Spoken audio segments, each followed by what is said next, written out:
You know what the reasons to and not to get into trucking? No, we don't know. Why don't you tell us? All right. Yes! That's awesome! But it's got to be after the intro. Yes!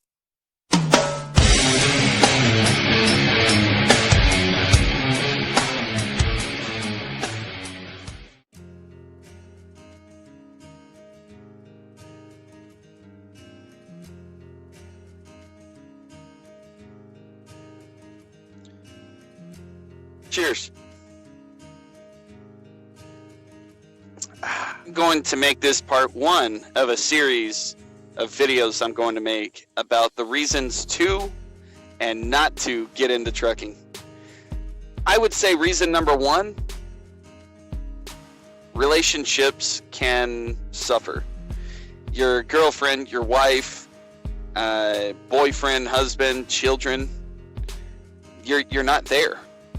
You're out for weeks at a time, sometimes months, depending on your needs, your financial needs, how much you want to get paid, what kind of momentum you want to build. You say, oh, well, it's fine. I'm going to call 2, 3 times, 4 times a day. It's still not the same. Numerous marriages have failed and ended in divorce because of this industry. Reason number 2, you can get fat. Your food options out on the road are mostly not healthy at all. You have to make a conscious decision to eat healthy. Find a diet that works for you and plan on buying food that will not cause you to get fat. Like me, I've been doing this for almost 3 years now. I went from 200 pounds to 250 pounds quick. I've been maintaining between 247 to 240 or 250 since I've been out. I drink a lot of water, and at the beginning of this video you saw I was taking shots of apple cider vinegar. I just started that. I actually did really good recently. The last few weeks I lost 5 pounds on the keto diet. I'm not following it perfectly, but I'm trying to do that. Reason number 3, be prepared to drive long distances, and if you don't like that idea, then you shouldn't get into trucking. Because depending on the load, you could have a real long load to where you got to drive 9.5, 10 hours a day. And, just to be sure to make it there on time. So if you don't like the idea of driving long distances for extended periods of time, then you shouldn't get into trucking. Because, I don't know, myself, I'll drive 6 to 7 hours at a time. I'll stop and take my 30-minute break, and then I'll drive for another 4 hours or so.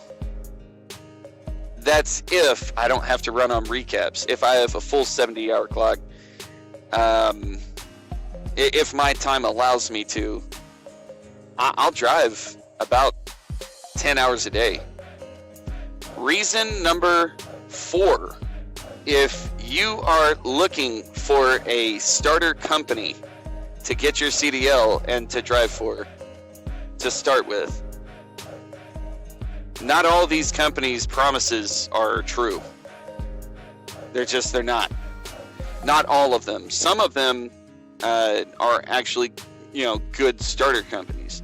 Like, for example, I drove for Prime, and that was a good starter company. They had their first phase, which is called PSD, Prime Student Driver. You get your permit, and then you go out on the road for 2 weeks, getting experience with driving and backing. And then after 2 weeks, you come in, you get your CDL, and then you go back out. Well, during the time I was there, it was 30,000 miles. From what I hear, they've changed it to 50,000 miles team driving. And that's not too bad. That's probably like maybe 2.5, 3 months that you're out there with a trainer, but you're learning and you're conditioning your body to drive for long periods of time, and you're learning the basics of the industry.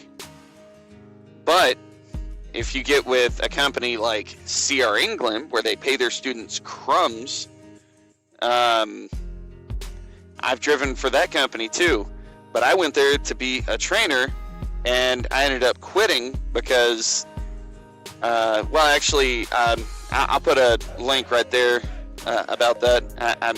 I made some videos, a review about CR England. You have to do your due diligence in finding a good starter company. So don't believe the hype about people saying, "Oh, I make $3,000 a week." Yeah, unless you own your truck, you're not going to make $3,000 take home. It's unreal. It's unreal how people go up there, and what they want is that reference bonus. They want you to use their truck number to come into their company, and they get a bonus for it because they referred you. But what I'm talking about when I say this is that you could be a company driver, and depending on the company, you might make anywhere between $200 to $1,000, as a solo driver. But as a company driver. But if you lease a truck, you'll be paying for the truck payment, you'll be paying for your fuel, you'll be paying taxes, you'll be paying tolls, you'll have all these things, and you might end up anywhere between $800, $900, $1,000 a week take home. You might make $3,000, $4,000 gross pay, but your net pay is not that much because you have your deductions. So, reason number 6. You most likely will not have regular driving hours. You'll drive during the day. Say you start at 2 or 3 a.m. and then stop at 2 or 3 p.m. depending on how much on duty time you use. But that all depends on the load and the schedule. If you stop at that time, then you'll start driving again at 12 or 1 a.m. And say you deliver that load and you don't get another load until 7 a.m. the next day, and you go and pick up that load. So you probably start your clock about 5 a.m. So that you can have time to, to drive to the shipper.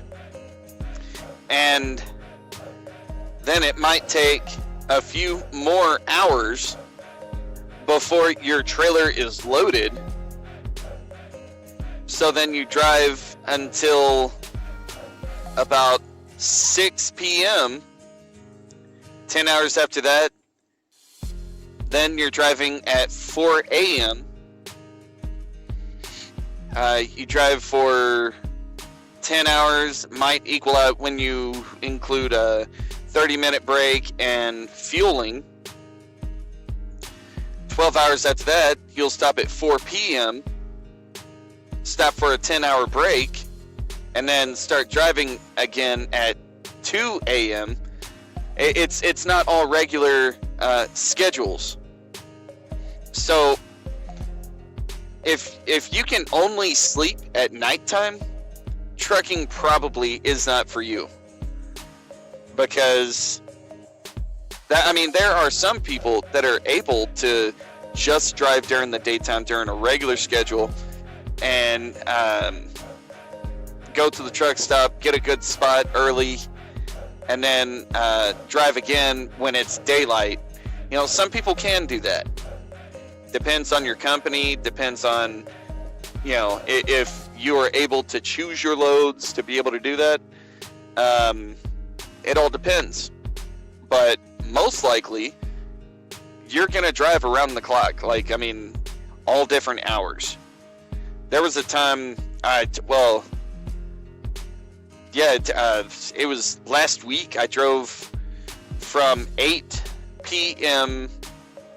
until I think it was close to 8 a.m.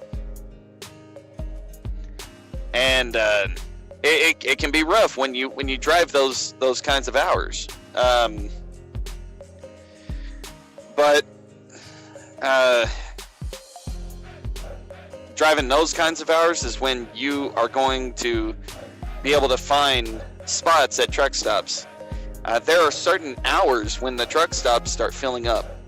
Actually, last night I came over here. I'm at the Flying J in Peculiar, Missouri, and there was one spot.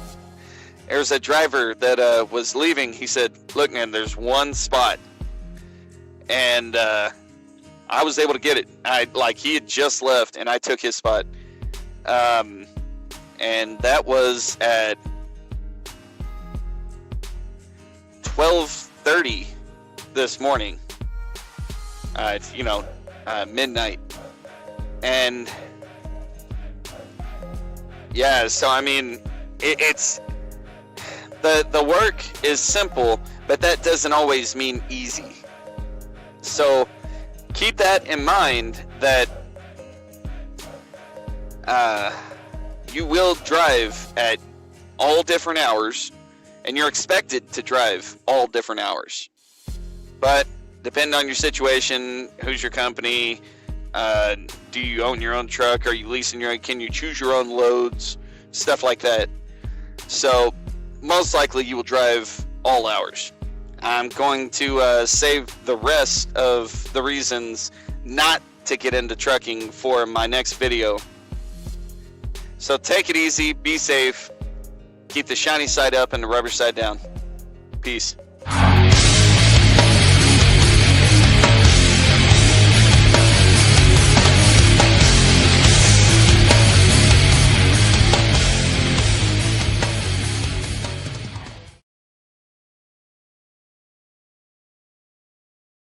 Yes!